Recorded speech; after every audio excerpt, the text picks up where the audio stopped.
So I had pretty low expectations of our government in Glasgow, but the ineptitude has blown even me out of the water.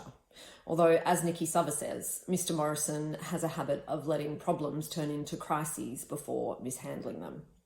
So it was with his relationship with Emmanuel Macron, and so it is with his approach to climate change. With Mr. Macron, Mr. Morrison repudiated a hugely significant defence contract before he lied to and humiliated the leader of the world's 7th largest economy. Although he also ruined our relationship with the world's 2nd largest economy, so maybe he's just making his way down the list. Then he gaslights Mr. Macron, accuses him of slurs and sledges against Australia. I mean, this is puerile and embarrassing from a man who calls himself a leader. Mr. Macron, I for one apologise for the conduct of the Australian Prime Minister.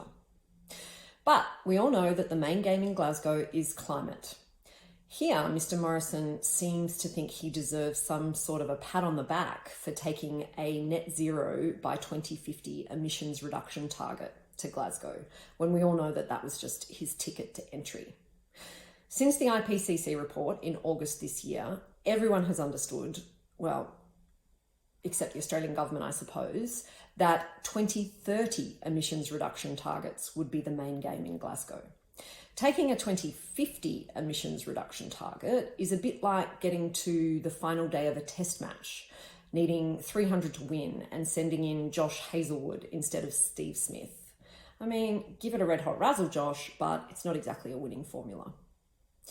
Imagine instead how proud we would be on the international stage if Australia had seized the opportunity to become a world leader in the transition to a renewable energy economy, with all of our world-leading wind and solar assets. Imagine innovative thinking, world-leading technologies, planet-saving policies. Well, thank goodness there's an election soon, so the adults might have a chance to finally get to work.